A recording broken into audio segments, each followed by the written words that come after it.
Hello, everybody. It is Willie and Tommy here, live of the Full 40 after a basketball game. After a basketball game that happened, we are coming to you live directly after the Marquette game. Cats won. I believe the score was 76-73, or 75-72, which was the exact score of the Marquette game on the road, too, whatever it was. 77-74. So we added one to each of them. Okay, so we each scored one more point. But it kind of ended in the same way, too, of Marquette just kind of like chucking a ball down in the last couple seconds of the game. Oh, God. Not great for for the old heart right there, the whole heartbeat. No, certainly not great. Let's just talk about that game. So the first half of that basketball game, I actually felt pretty good about. Like, I felt we played 16 minutes of really, really good basketball. Brennan was really good in the short pick and roll. We were making our shots. We then, with about 4 minutes left, the wheels started to fall off for us. And fall off was, it's kind of colloquial. We just weren't executing to the level that we had been for the first 16 minutes of the game. Bryce Lindsay had a smoked layup. Brennan had a smoked layup. We just weren't putting them away. We had a chance to get up by almost as much as 10, or we should have been up by as much as 10 going into the half. And we just kind of just petered out. That kind of just contributed through the first 6-7 minutes of the. Oh, you guys can't see my hands, but I'm doing it. The first 6 or 7 minutes of the second half. And then the wheels really fell off. We had maybe our first big drought that we've had all season, where I think we didn't score a bucket for 5 minutes, or a field goal for 5 or 6 minutes. I feel like that's the longest I can remember us having. And then Marquette kind of really began to pick at us. We had some foul trouble. Ben Gold hit a couple of huge corner threes. I'm going to give a shout out to Parham for Marquette, who was absolutely cooking us. Honestly, if he didn't get hurt and hobbled, I don't know if we finished that game out. But it is what it is. He got hurt, and then we were able to kind of we were down 9 at a second. There was one where we were down 9, and I literally I had my fingers on the tweet of the LeBron James standing up and walking out of the press conference. I was ready to click send, and then Perkins hit the first 3. And I said, let me hold on for a second. Just let me hold on before I put my foot in my mouth. And then the rest has kind of just gone down there. But Tommy, what have been your thoughts? We'll get into more, but just want to get your thoughts. Yeah. I texted this in the group chat, but it was literally the definition of that meme where it was oh boy, I'm excited to watch my team play, and then I'm gonna go play Frogger on 476, and then oh nice, we won. It was that the first half was fine. I thought we did some things well in the first half. It was nice to see. I thought Bryce Lindsay was gonna get back on track. He knocked down the first shot that he took right out of the gate, but that was for naught. But yeah, no complaints in the first half. Pretty boring first half. In the second half, that's when all hell broke loose a little bit. It was an ugly start to the second half. It was an ugly middle to the second half. Yeah, we went from roughly the 14-minute mark to about the 8-minute mark with no made field goals until Tyler Perkins hit that 3 to kind of break us out of that slump. Yeah, that was the longest I've remembered a slump for this team this year. Story of the second half, really foul trouble, free throws, Duke Brennan getting in trouble, Braden Pierce. We're going to talk about him a lot tonight, who's been a lot better. But when Duke Brennan gets hurt or gets in foul trouble, it's really detrimental for this team on both sides of the ball, rebounding and on the defensive end as well. So, the free throws were horrendous. Go to a local gym around you, YMCAs, some CYO high school teams around the area are better free throw shooters. than this Villanova Wildcats team is. But down the stretch, they did make their free throws. Tyler Perkins and I believe it was Devin Askew, the Yep. last two free throw shooters. They went 4 for 4. And credit to Caden Lewis as well. After airballing a free throw, I think he made his next 3. So I'm sure my math is off, but I think down the stretch they went 7 for their last 7 free throws, and 7-0. when it mattered, that was good to see. Yeah. So do we want to start as we talk about this game? Do we want to start with the good or the bad? Bad. All right, let's get the bad out of the way. We Yeah. kind of already hit on the free throws, but like I want to just double down on, and we've talked about this throughout the entire season. It's been a common theme of us not being a good free throw shooting team. But it's to quote just to quote a former wide receiver, it's getting ridiculous. This is getting ridiculous of how bad these free throws are. I don't know. I mean, it has to just be practice, but it's almost, and they said this on the broadcast, it almost has to become mental at this stage because it's like, I mean, the airballing the free throw by Caden Lewis, who is like, I mean, he's not the best 3-point shooter, but like he's not an airball of free throw person. That's mental. The misses down the stretch, the Hodge missing, I think Hodge missed all 4 of his free throws. It's a clear problem that for some reason we keep escaping. Like, I know, like, if you look in like the macro of like, oh, maybe we would have won Creighton if we hit more free throws, all that different stuff. But like realistically, no, UConn, yeah, maybe if we like went from like, I don't know what we shot in UConn, but we made a couple more free throws within that game. But like we've truly more or less escaped like the bad free throw, like us like missing free throws down the stretch. That's been the thing that's been interesting. We've made most of our misses in the first 37 minutes of the game. And then we start making them, which I guess if there's a place to make your free throws, it's in the last 3 minutes of the game. So, you know, beggars can't be choosers or whatever. But it's kind of been absolutely ridiculous how bad this free throw performance has been. And it's going to hurt us in a game. And we keep escaping it, but like we cannot like keep depending on that. This is going to make us lose a game. We very nearly lost this game because of exactly this. It's baffling how bad the free throws are. Yeah, I mean, it's like you brought it up in your open a little bit. It's 100% mental at this point, and like I think it was Brian Anderson on the broadcast. He said it's like hitting in baseball. Like when everybody hits in baseball, and when there's a slump, Phillies fans know what I'm talking about. There's a slump for everybody on the baseball team. Marquette. Throw some numbers at you. 18 of 20%, 90%, 18 of 20 free throws, 90% from the free throw line tonight for the Golden Eagles. Willie, if you had to guess, where do you think Marquette ranks in the country in free throw percentage? There's 365 teams. 38. They're 326th. And they shot 9% from the free throw line tonight. Against Villanova. So I mean, they're a significantly worse on the season free throw shooting team than Villanova, and they had a night like this. So everything that Villanova is going through, like this team is not that bad of free throw shooters to be this bad at free throw shooting. If that makes sense, it's an anomaly at this point. Yeah, no, that's like that's the thing. I mean, outside of Duke Brennan, I'll even call a Caden a bad free throw shooter. He just is kind of like a 66% free throw shooter, which like isn't good. Right. Everybody else should not be as bad as this is. But down the stretch, Askew was confident down the stretch, made his like very easy. It's just this needs to change. That's just like what it just needs to change. We need to be able to make our free throws down the stretch.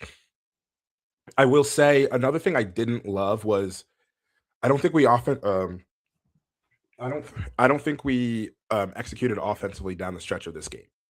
I like in and I don't what I mean is like yes, we hit those threes and we kind of were able to do, but like our offense outside of the last 9 minutes of the game was like spraying and praying threes. And then like a Caden getting downhill once he was able to get there. There was nothing else to be seen. There was no actions driving towards the basket. it really just kind of felt like, and Marquette did a very, very good job of playing pressure defense on us, keeping us one, just doing the token press at half court.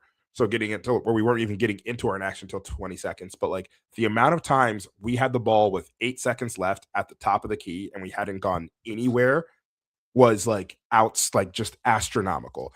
And some credit should go to Marquette. Like they did do a very good job of us on us there. But I would say a lot more. It's just like the offensive execution was just lacking. This was, I mean, if we're going to talk about like this was probably one of Kellen Willard's like worst coach games, I would say Yeah, thus far. for sure.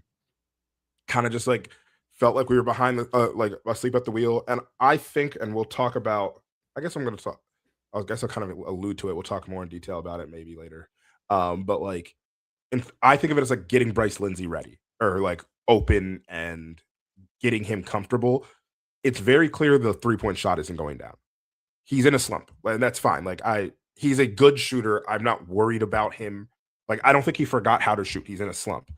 But when you do that, you have to find another way to get him involved. And that would mean getting to the rim and creating rim opportunities for him. And we haven't been doing that off ball at all with him. And so I'm just like, I saw that with him, and I love Lindsay, so I'll always say like I'll say that I'm always going to think about him that way. But like even with Duke Brennan, like I don't think we really like, especially in the first half, really got him going offensively in a way that I thought like I would like to see out of that out of him. He did fantastic in the short roll, like of him getting other people. He was like absolutely fantastic. But it was just one of those games where I was like, this just doesn't feel like we're really executing on anything. Like we were up big early, but we were 6 of 14 for three to begin with. And that's where I'm like, I think I mean, this has been a common theme in the podcast. Like 3-point shooting masks bad offense. And I think we had seen a lot of bad offense early in that game that we were just making our shots. It sounds stupid, but like when you make your shots, it doesn't necessarily mean you were at a good offensive set. It just means you made your shot. And we saw how that kind of came down the stretch of us literally going on a 6-minute drought without scoring a basket, let alone, and then obviously we missed like 35 free throws in that 6-minute time period as well. Yeah, for sure. I like what you mentioned about Bryce Lindsey and them needing to find ways to get him open. I was going through the game in my head while you were talking, and there was one play, literally just one in the second half, where I could remember them actually dialing something up, and they had a clear out with, I think it was Duke Brennan underneath, and they slipped it to Askew in the corner, and that was really the one that it turned it around a little bit. It was one where everybody held their breath when he was in the corner. They showed the replay. The fans, they had their hands up with the little 3 onto the dome. That play was really drawn up well from Kevin Willard. But that was going to be my point here. It was really weird to see Kevin Willard, who notably has more adjustments than a chiropractor, he got out coached tonight. And Shaka Smart is a good coach, and that's okay to say that. He's not going to win every coaching battle that he goes against. Shaka Smart or some of the Big E, but he simply got out coached tonight, and it was on both ends of the floor when they got into foul trouble. They switched to a zone on defense, a 2-3 zone, and they said it on broadcast a little bit, but Marquette absolutely exploited that zone over and over again. They just put Ben Gold in the corner 3 over and over. He had no adjustments for that. Marquette threw a lot of different looks out on the defensive end. You saw Willard. I think Villanova had one timeout with like under 2 minutes left, like to burn, because he just had to keep calling timeouts because he kept getting different looks from Marquette and kept having to readjust, and he couldn't keep up with Shaka Smart tonight. And that's a problem. It's not a problem that I'm concerned about in the long term. But it was definitely the case tonight for this team. Yeah, 100%. Yeah. So then let's talk about some of the good stuff here. What did we see? Sorry, I just had a brief moment. I was like, are we recording? We're good. It was like, I was like, wait, what's going on? All right, so let's talk about some of the good stuff that's going on here. So we talked about some of the bad, but at the end of the day, we won. So you know what? We'll forget about how bad this win was, and we'll just move on with it. some of the good I want to talk about is, I mean, let's just give him his like Tyler Perkins. Yeah, incredible. The the growth of Tyler Perkins from last season to this season, but then also from preseason, like not even from preseason, from beginning of non-conference to conference play, and even in this late stretch of conference play. Let me read you Tyler Perkins' numbers over his last 7 games since the Providence game. He's averaging 17 and a half points, 7 rebounds, 2 assists on 45, 37, 71. Like the free throw shooting is still not good because we're terrible at free throw shooting. But like even the numbers don't really do justice to how important he has been this stretch. Besides Caden Lewis, he's been our best player. I would argue he's been better than Caden Lewis over the last 7 games overall. Caden's had higher peaks, but Tyler has been there every single game. Every single game of the last 7 games for us. Like it's been outstanding how good he's become. This is what you love about college basketball. You get to see people grow, or you should love, but you know, how things have been going. But you get to see people grow. You get to see them evolve and adapt. Like this time last year, I was like, yeah, Tyler Perkins is like fine. I was just like, he's a fine rotation guard. Yeah. Beginning of the year, I was calling him glue guy. Like, yo, he's the best glue. I thought he's a fantastic glue guy. Now we're sitting here and I'm like, I don't even want to call him an X factor. Like he is our second best player right now. Like, and we are in the throes of Biggie's play, and he's our second best player, and like elevating our team to like essentially being the reason we won this game for sure. And the reason that we beat Providence and a bunch of different teams. Like he's just been outstanding, and it's been offensive rebounding. I mean, he ends the game with standing up. I don't know. I think it was Chase Ross and like getting a huge block. Like it was just absolutely fantastic. Like defense by him. His presence has been good. He's been a leader. Like I have loved what I've seen from Tyler Perkins as someone who like I'll admit I never was anti Tyler Perkins, but I was just like, yeah, he's going to be a rotation player for us, and he's solid. And he's gone from solid to like absolutely great down this stretch, and it's in Biggie's play, and like it's getting to the stage where I'm just like, I think you can count on Tyler Perkins to be this version of himself in March, which we should be thinking about because we somehow keep winning. Is it 20th win tonight, right? 20 and 5? 19? Yeah. Almost there. There's still time for the slide.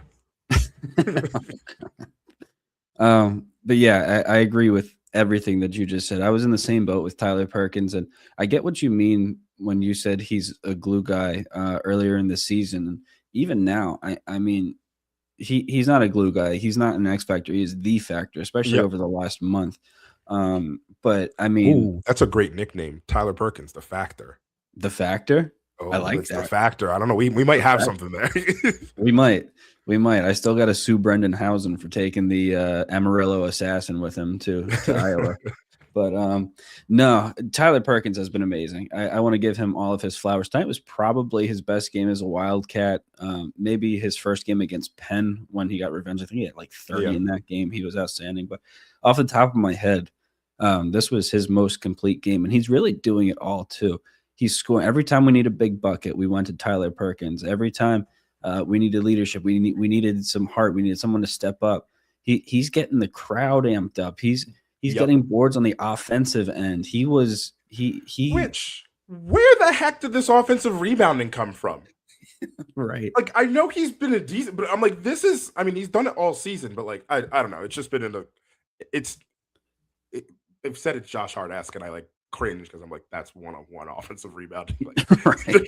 There's a reason he's doing it at the NBA level. But yeah, go ahead, continue. Yeah, I didn't have too much more to add after that. It's just been everything he's doing is impacting winning, and these aren't games that we win last year. He's really taken a step into his role, into leadership. He's the only returner from last year's team to this year's team, and obviously it's a new coach, but this is a masterclass that we're seeing from Tyler Perkins over the last couple of games, and I'm just so happy for him. He's been through it all, and he's stuck with it, and really seems to be paying off for him. I'm looking at some of his advanced numbers right now. His turnover percentage is 6%. Which for anybody who doesn't know, like what turnover percentage is essentially the number of percent, the percent of possessions that a turnover happens for you over 100 plays. So over 100 plays, it's essentially saying Tyler Perkins will commit 6 turnovers. Your very good guards, like NBA level, like that's like 10%, maybe 9%. 6 is insane. And I know he like doesn't have he's not like a ball handler, but like 6 is still an incredibly low percentage. And for his career, he had 12 for his first year at Penn, 8 for 8 last year, and it's now getting down to 6. Like it's just that's just an incredible number that I'm seeing in front of my screen. Yeah, I 42nd in the country in turnover rate.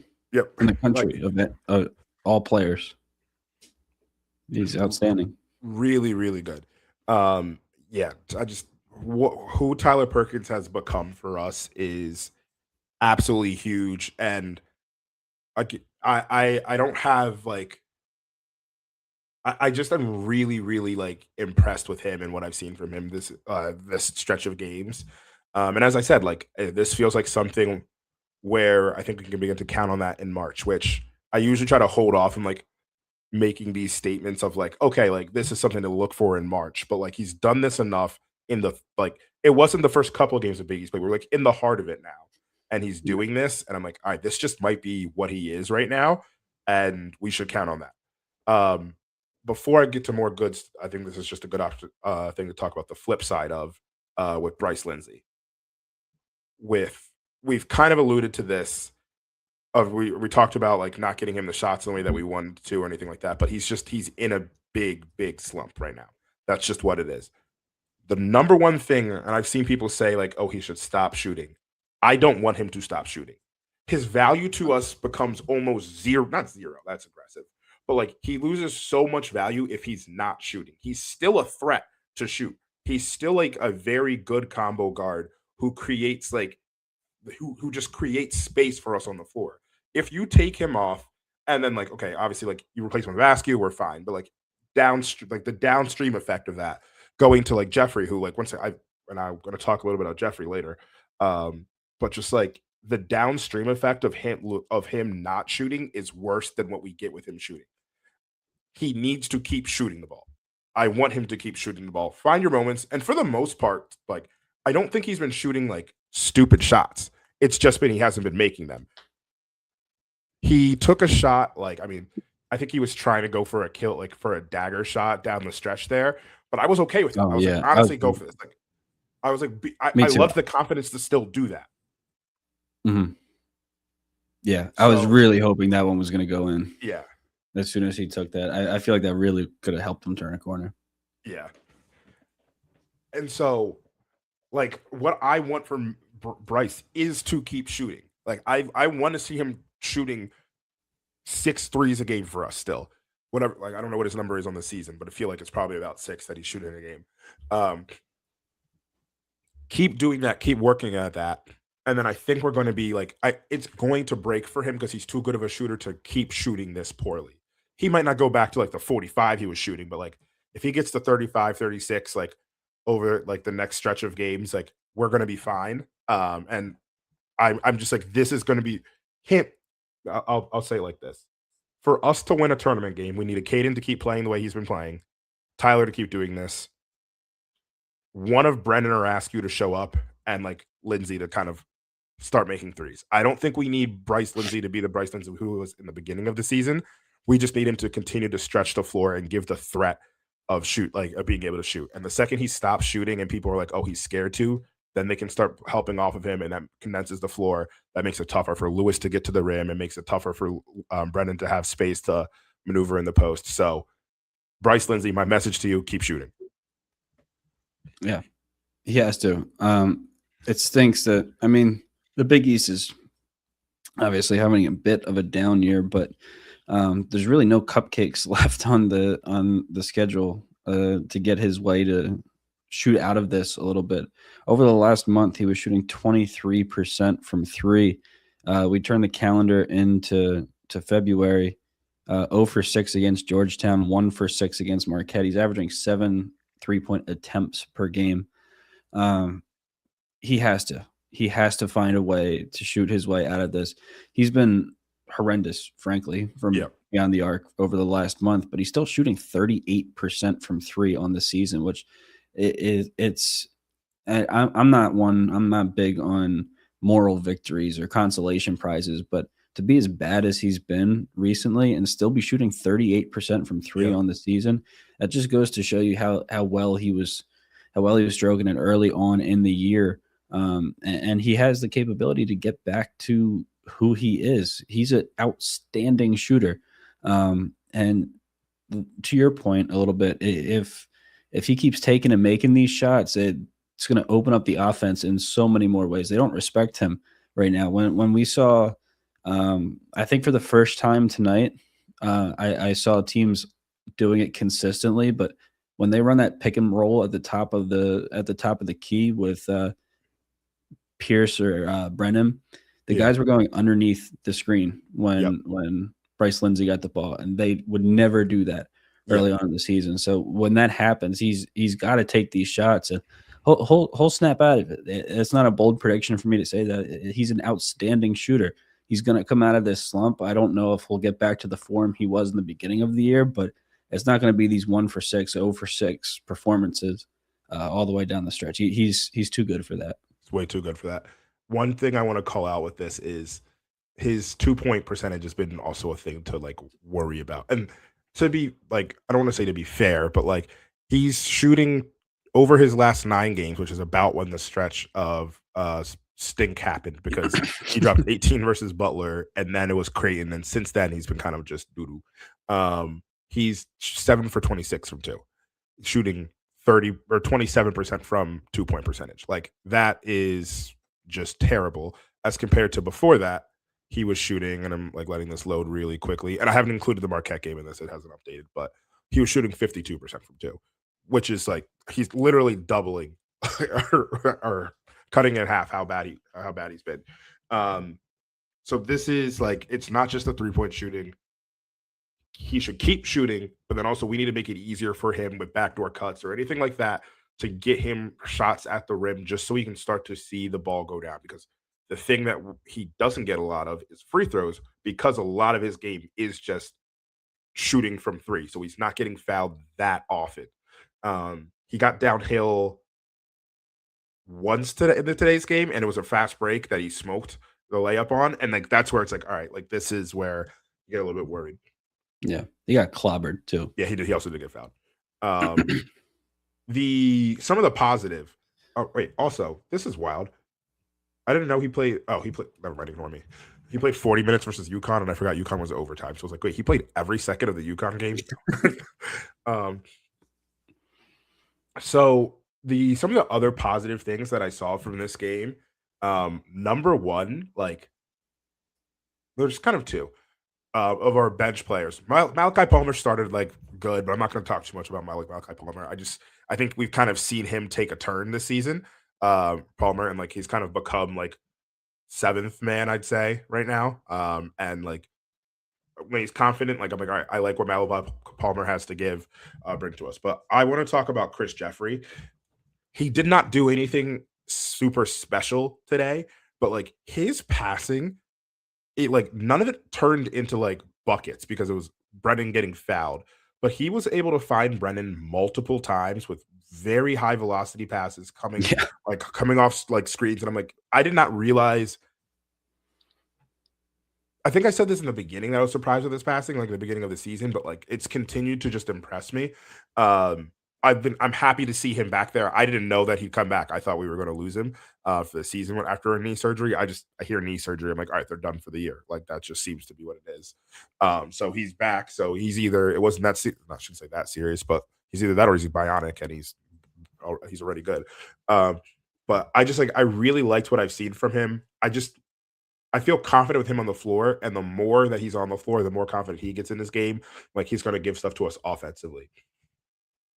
As of right now, I think he's just more of like a defensive kind of like move the ball, keep everything flowing. But like I've liked what I've seen from him.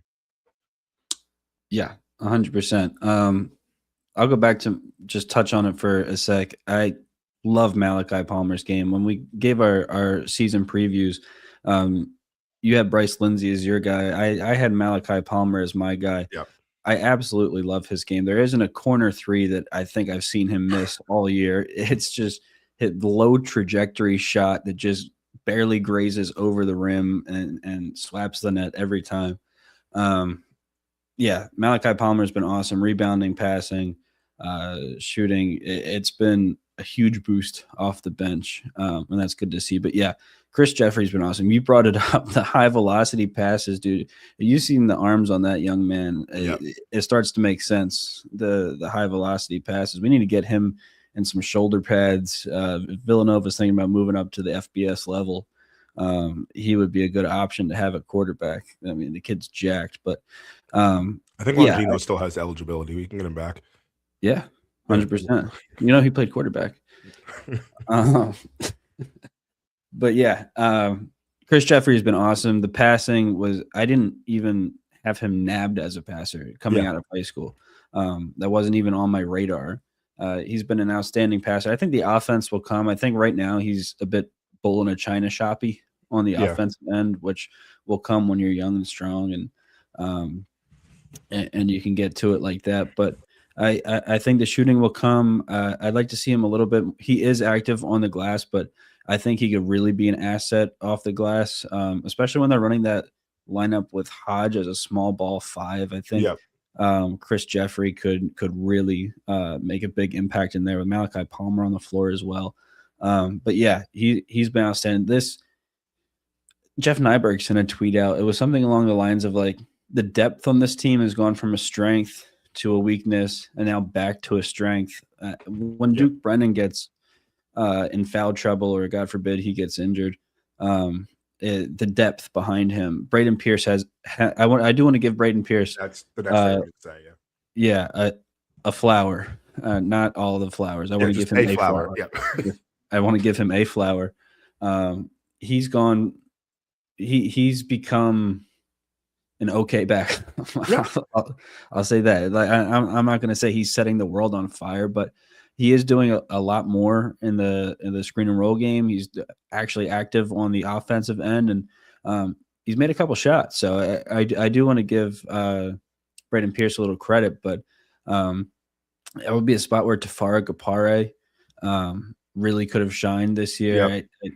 I think Zion Stanford, he's not a big, but he is bigger and could slot in. I thought that he was going to be more of an asset than he's been this year. I don't know what's going on with him. But the depth was a big question mark. And now with guys like Jeffrey and Palmer and those kind of guys stepping up, it's been we're back to a strength on the depth part, I'd say. Yeah, I was texting with a buddy. I want to just give Pierce a flower, like you said. I was texting with a buddy, and he said, "Not gonna lie, I see some improvement with Pierce." And that was the first thing I was like, "Yeah." And like when he's gone from, okay, you can play Pierce for 2 minutes in the game, and then that's it, to where like you can put him out there for like 7 minutes, 8 minutes total, and it's like he's not hurting us. And I'm like, that's positive for like that's a positive. Like I didn't love it down the stretch with like foul trouble. I'd still like to see him almost become like a little more aggressive rebounding. It's kind of like he's more of like knocking the ball around, but his screening has been like much improved. He's like done a very good job of like creating space. Like he's actually a very, very good screener. Which is like I think him and Caden have like a little bit of synergy there where like he creates space and like Caden creates space with anybody, it seems like. But I've liked what I've seen in the screening actions with him. So like I agree. A flower to Braden Pierce. Yeah. All right. So we didn't fuck it up. We won. So as we think about down the stretch here, what do you think are some of our keys just down the stretch of the next stretch of games we have, which I'm pulling that up right now. We have Creighton on the road. Yep. Xavier on the road, Connecticut, Butler. We're going to go through this next 4 stretch of games. What would you say is one of the keys, things you want to see from us in that time period? So I want to see 3 wins out of that stretch. And to be honest with you, I think the Connecticut game we'll get to it, but I think that game is pretty winnable. But yeah, this Creighton game I want back, man. I want that back so bad. This is like the whole like with from 6 minutes to 3 minutes left in this Villanova game tonight, I was thinking to myself, I was like, we thought the Creighton loss was going to be bad. This Marquette loss is going to hit like a sack of bricks here soon. Um, but this Creighton game coming up is going to be really interesting. Um, I'm I'm looking forward to that. Creighton, they've lost 3 of their last 4. They lost to Marquette, they lost to UConn, which will happen. They lost to Georgetown, and then they had a 1-point home win against Seton Hall, who has been sputtering a bit themselves. So I think we're catching Creighton at a good time. Some keys, I would say, down the stretch, like we mentioned a little bit before, we need to get Bryce Lindsey back going. That this has been this is past due. This is a past due task to get Bryce Lindsey back going. But over this next 4, it'll be critical because I mean we're running out of time in the regular season. It's almost Valentine's Day, and that's when teams you really find your identity around Valentine's Day going into the postseason. So we need to get Bryce Lindsey going. I think we need to get Matt Hodge going a little bit more. He hasn't been bad per se, but I think he can really impact a game with his shooting. He hasn't been shooting as much. I don't think he's been as active on the glass, and he's still just a neutral defender in my eyes. So I think Matt Hodge getting going again would be really beneficial for this team. Jeffrey, Palmer, Lewis, Perkins, just stay the same. Keep on doing what you're doing. But yeah, I think as a team, Willard's going to have these guys ready to go. I don't think he's going to get outcoached a lot in this stretch. Of course, Hurley's going to throw some intricate stuff their way, but he handled it well the first time. Yeah. Get these guys in a gym, lock them in the gym, and shoot free throws. That's my key. Yeah, that just seems to be that's the key.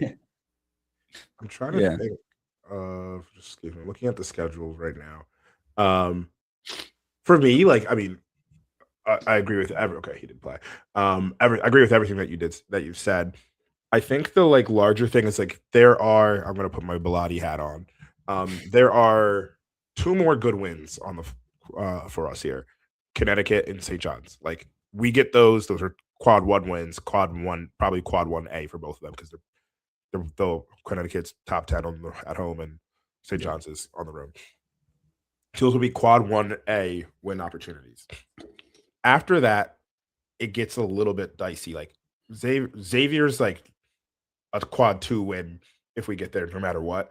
Creighton's right on the precipice of a quad 2 win or quad 1 win because I think they're 76th in the net or around there. So they're right before. But basically, I look at this stretch and I say, like, okay, we're almost into like, and this is where the Marquette game would have been bad. Like, we're just in don't fuck it up territory. Like, we should beat both Creighton and Xavier, but like we can afford a split. I think we can afford a split there. Actually, no, I don't think we can. Like I'm just looking at it, I don't think we can. Yeah, no, we really can't. It's we're kind of at like, and I guess we should take a step back because we're saying this, but like, what's our goal at the end of the season? Because as long as if we protect home court versus Butler and Xavier, I would argue we probably still get into the tournament as a bubble team. So I'm saying like our magic number is 2. If we like, and that's if we, and we can't lose to DePaul. That's the third one we can't do. So we can't lose to DePaul. But like if we were to DePaul, yeah, I'm gonna actually.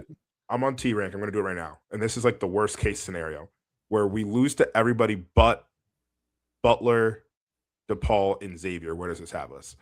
And basically, what the reason I'm saying this is like for us, we just have to think of the opportunities that are in front of us to like put us square ahead. It has us as a 10 seed. If we win like if we protect home court, and then we not including Connecticut, and then beat DePaul.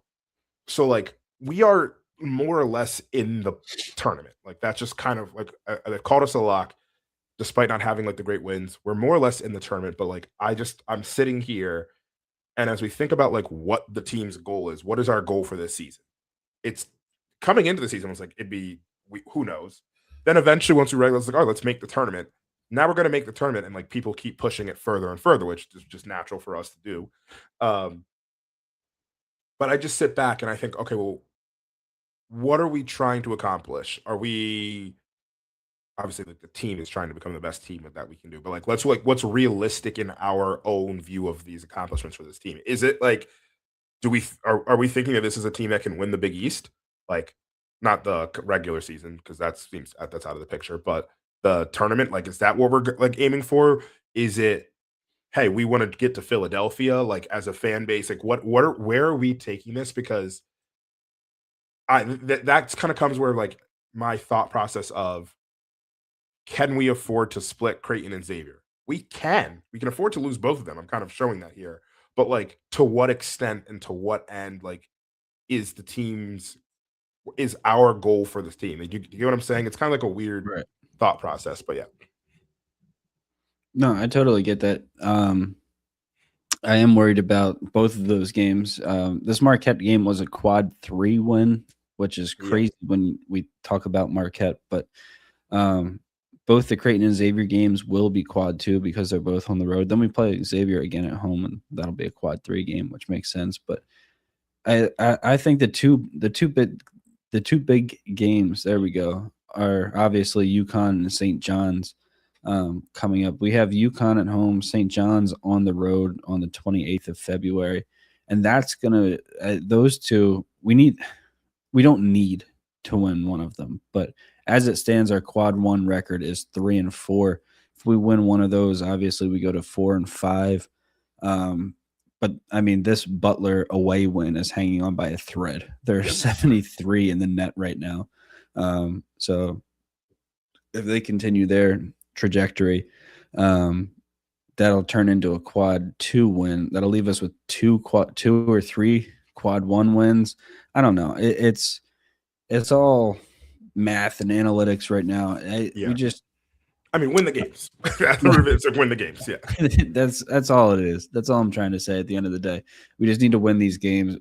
Take care of the games that we should win. Yeah. We should. We're Villanova is a better basketball team than Creighton. They're a better basketball team than Xavier. Same thing goes for DePaul and Butler. Yeah. And we have those down the stretch. Take care of business there. See if we can sneak one against St. John's or UConn, because we're not better basketball teams than those two. And see where it takes us. I liked your thought experiment there about what do we want as a fan base, because I do think this team is squarely in the tournament, but I think it was Lenardi that called it a lock. I don't like calling it a lock. It feels weird too, but like kind of yeah, it just feels weird. Yeah, for sure. Now I'm just gonna do the terrible situation of what if we lost every game. Oh, I did that the other day. We miss it. We miss it? Mm-hmm. Well, I don't know with Marquette now. Let's see. First team out. Really? Is what it has us with is first team out. Magic numbers 1, baby. Yeah, magic numbers 1, baby. That's crazy. I love that tool. Although if we lose out, we're not. Yeah, if we lose out, I don't want to be in the tournament. I'm going to be on a flight to the pavilion. Yeah, we lose out. That was I'm going to crash out hard. I'm going to go pure Isaiah Stewart on Kevin Willard. That was crazy. Absolutely insane. Absolutely insane. Nice takedown attempt from Miles Bridges, though. He ducked the right hook from Stewart. He did, and then it just got him in like a little noogie position. It was a takedown attempt. It was not. We're not giving him points for the full takedown. But kind of whipping around some other stuff. While we were playing some basketball versus Marquette, some news about some future basketball came out. So earlier today, it was reported that we would be doing a home and home versus Notre Dame, which I know some people had heard the scuttlebutt about that earlier, and then there was conversations about where it's going to be played. It seems as if, I don't know if both games are, but at least one is going to be played at the Vatican, or in Rome, I should say. I don't know if it's actually at the Vatican. I saw someone share the arena, but we will be having the Pope Bowl. Yeah. We're gonna be playing for the Pope. Notre Dame, we're gonna be playing Michael Shrewsbury next year, which actually is kind of like, that's a kind of sick recruiting tool. It's like, no, you got to come to Italy. We're gonna go play the Pope to kick off the season, like right. Or play for the Pope to kick off the season. I'm trying to figure out where they said it was going to be. But any thoughts on that? I hope it's outdoors, like they did on the aircraft carrier. Just put it I've right in been the Vatican. That'd be just like sick, I need that. I absolutely need that. right? Um, we haven't done that in a while. Like the or one we haven't done an international game in a while, but they stopped the what's it called, the outdoor game, air carrier one, and I just need like everybody's played basketball outside.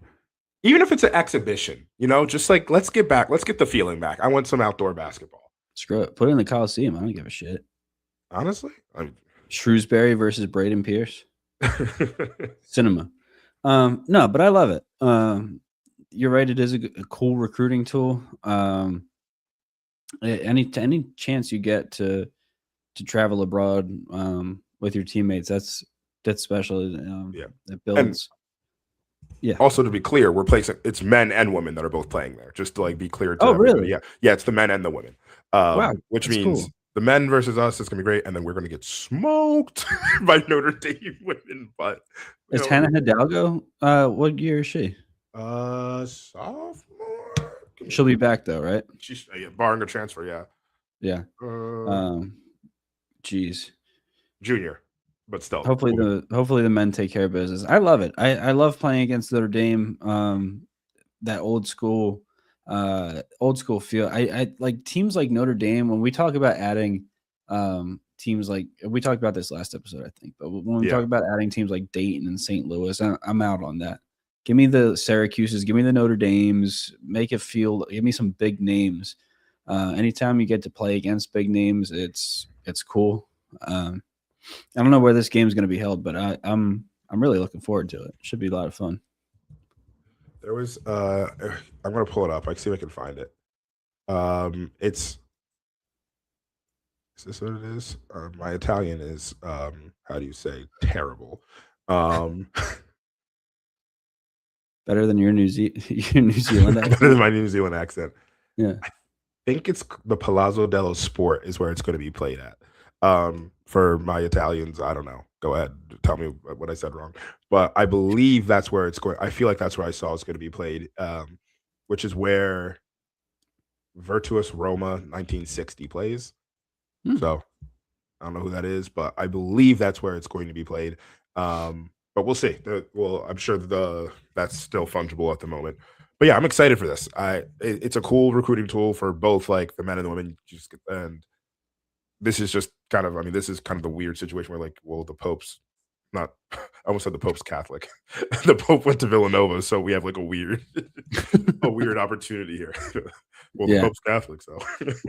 I mean, any chance you get to throw Villanova's name out internationally and kind of showcase the school in this light, I think is cool. I have nothing else to add to that. I don't know where I was going with that. All right, no. Now that I'm thinking about it. All right. So the last thing I wanted to do today was kind of hit us with a little bit of Villanova trivia once again. Sick. Yeah. But I'm gonna Tommy, I'm gonna throw a wrench at you. We're not gonna talk about this year's team. We're gonna go back to the first year of the Neptune era. Oh God. Or go back to yesteryear. Okay. My challenge to you is, can you name 5 losses we had that year? Neptune's first year? Neptune's first year. And there's a reason I'm asking it. Oh my God. Okay. So actually, wait. Are we not counting conference losses? Because like I could probably say like UConn. Not conference losses. So I should have been better. Can you name the 5 non-conference losses that we had? Okay. First year was the PK invite, right? Yeah. So we lost to Portland because Gonzaga just lost to Portland. Which is why it was top of mind for me. It's like Gonzaga just lost to Portland, and I wanted to kind of spend some time talking through that. The Portland Pilots. Yep. God, did we play Oregon? We did. We lost to Oregon that next game. Nice. I have no idea who we played in the first round or the second round, to be honest with you. So Portland was the second round. Oregon was the third. Our opening game, we lost in overtime. Opening game, we lost in overtime. Yep. On Thanksgiving. Oh, that's fun. Oh, is that Iowa State? Iowa State, and maybe it wasn't. Shout out Eugene Rapay, Yeah, the Iowa State beat reporter. I remember that. I was looking forward to that game. And then we lost a Big Five game that year. We lost to St. Joe's, right? No, we beat St. Joe's. We beat St. Joe's. We lost to Temple that year, second game of the season. Oh my God, I was at that game. Yep, it was the Temple game. Caleb Daniels down the stretch. Yep. Oh God, trigger warning. Gosh, I don't know the last one. I don't know the last game. The last one, I think people sometimes think this was year 2, Michigan State. Oh, that was at Michigan State. It was at Michigan State. Dixon had the corner 3 off the pin down that he couldn't get down. We lost by 2. That's right. Yeah, Yep. that was a lot closer than I thought, and he like kind of bricked it a little bit. Right? Yeah. Yeah. We don't need to talk about. Hey, he just got traded. He did just get traded. Yeah, he just got traded to a little G League trade, which is always fun. He's playing with Tyler Burton again, though, who also just had 40 for the Memphis Hustle. So shout out Eric Dixon. But also, I think that's also a better spot because Memphis is very clearly like cleaning house. So there's opportunity for him to like potentially get like called up in minutes. And so it's a young Memphis team now. I love that. Good for him. I hope he finds his footing. He's super talented. Yeah. All right. So I have a bit of a hard stop here. So we're gonna wrap this up. But is there anything else you wanted to kind of finish up with, Tommy, though? No. I think Villanova's just got to stay the course. Wrapping up this episode, it was an ugly win, but it's a win. And that's all that matters. In 2 weeks, we're not going to remember this game as sourly as we do now. So glad they were able to get the win, and look forward to this next tranche of games. Yeah. So we will be back. And I'd just like to give a shout out to, once again, Tyler Perkins, The Factor. I think we might be able to get that to work. I think The Factor might work. The Factor. And maybe even put like a 4 for it for like The Factor. I don't know. I'm just throwing some stuff out there. But Tyler Perkins, The Factor. Thanks y'all for listening. Thanks y'all for we're gonna have a fun season. Actually, this is an aside, and I'm saying this live on the podcast so people can yell at us, and so we have to do it. I kind of want to do like a live watch of the what's the word I'm looking for? The bracket release, so we can like live react to our bracket. I'm saying this over the airwaves so everyone can hear it and be like, oh, let's do that. So expect that. I'm down. Assuming we make it, assuming we don't lose every game down the stretch. Oh God, knock on wood. All right. Oh, thanks y'all for listening, and as always, let's go Nova.